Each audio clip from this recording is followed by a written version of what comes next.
In an upscale neighborhood of Texas, Mike Reynolds, CEO of the 20-location fast food chain Burger Bonanza, was living the dream. He'd built the brand from scratch, offering cheap, tasty meals for families.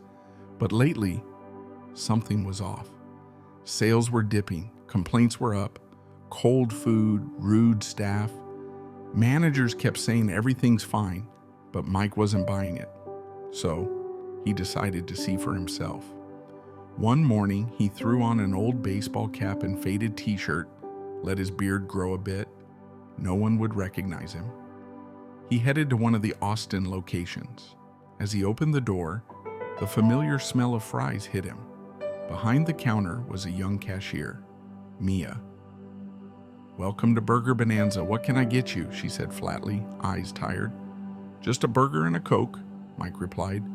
She rang it up and moved on, clearly exhausted. As Mike waited for his food, he scanned the place. The counter was sticky, a few customers grumbled, and then, as Mia handed him change, she muttered under her breath, "I hate working here. I wish I could quit." Mike froze. "Why?" he asked gently. Mia looked startled. "They treat us like slaves." Her voice was low, but the words hit him hard. Mike's stomach turned. This was his chain, and this was the truth. "That has to change," he muttered. Mike took his tray and sat in the corner, Mia's words echoing in his head. "They treat us like slaves." As he ate his burger, he watched her closely. She hustled from the register to the pickup counter, trying to keep up. Only one cook worked the kitchen, clearly overwhelmed.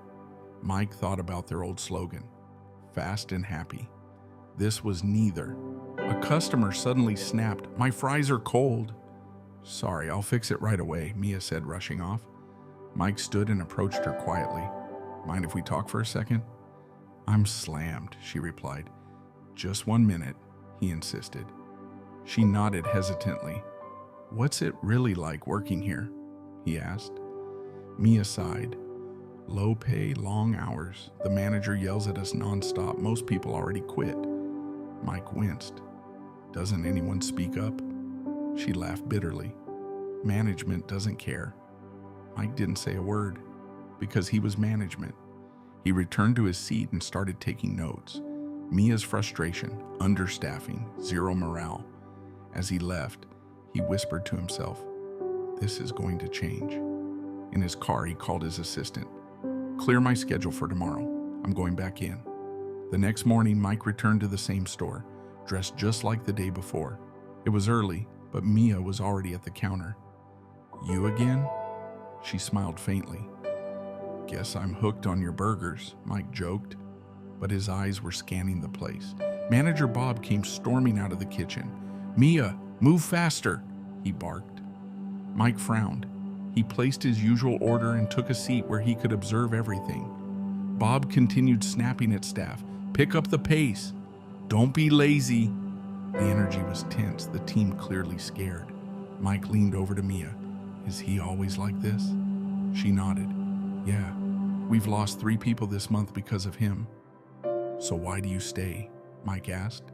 She whispered, "I don't have anywhere else to go." Mike's heart sank. Just then, Bob walked over, glaring. "Why are you chatting, Mia?"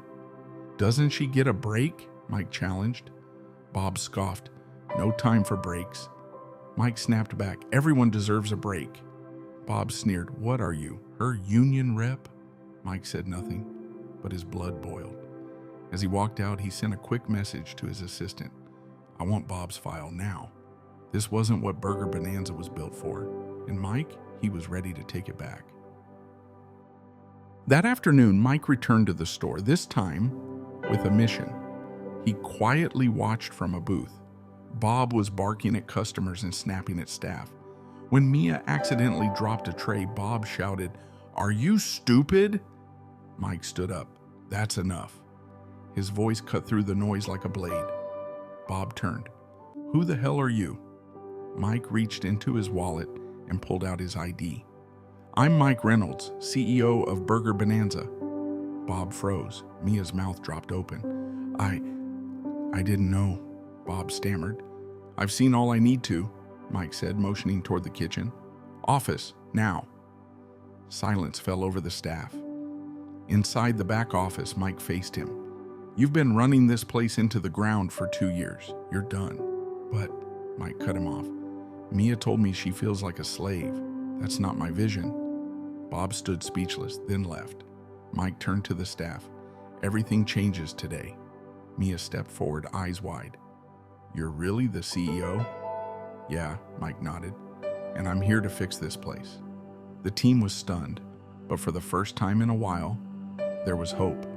Let's talk, Mike said. And the healing began. After Bob was gone, Mike gathered the team. Mia sat nervously. Thank you, she said quietly. You're the heart of this place, Mike told them. Now, I need to hear everything. Mia spoke first. We're always short-staffed. Bob yelled constantly. Tony, the cook, added, equipment's old. Customers complain all the time. Mike took notes. That's on me. I stayed away too long. So what happens now? Mia asked.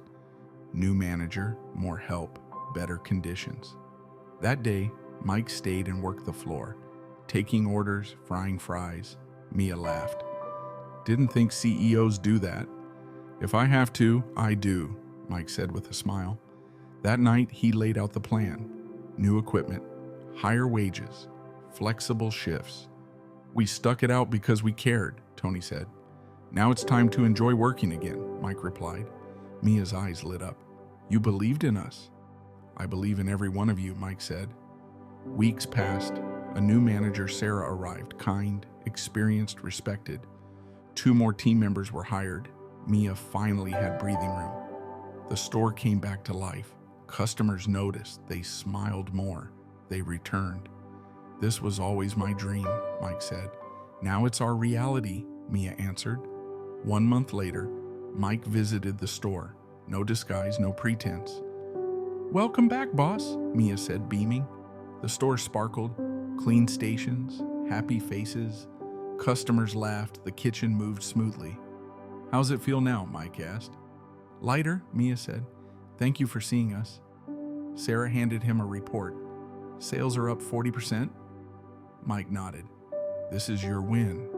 Later, he stood before the team. You saved this store, you kept it alive, and now you're getting raises. Cheers erupted. Mia wiped a tear. You listened to us, and I always will, Mike replied. The store was renamed Bonanza Revival. A team photo hung on the wall.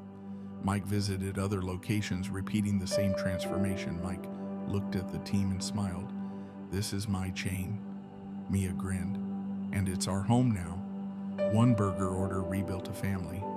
On YouTube, we ask, what would you have done? 1 voice, 1 promise, a complete turnaround. Is that leadership or just basic humanity?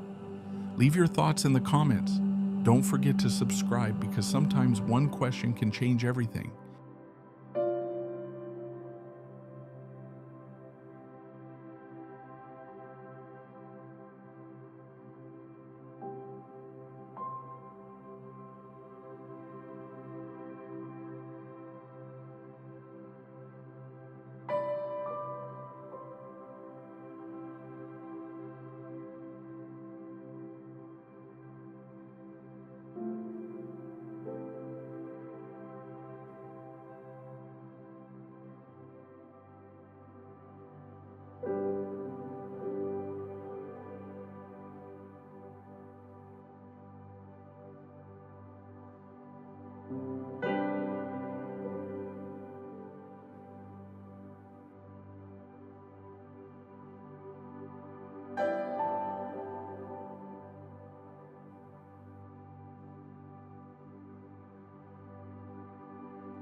If this story touched your heart, don't forget to like, comment, and share.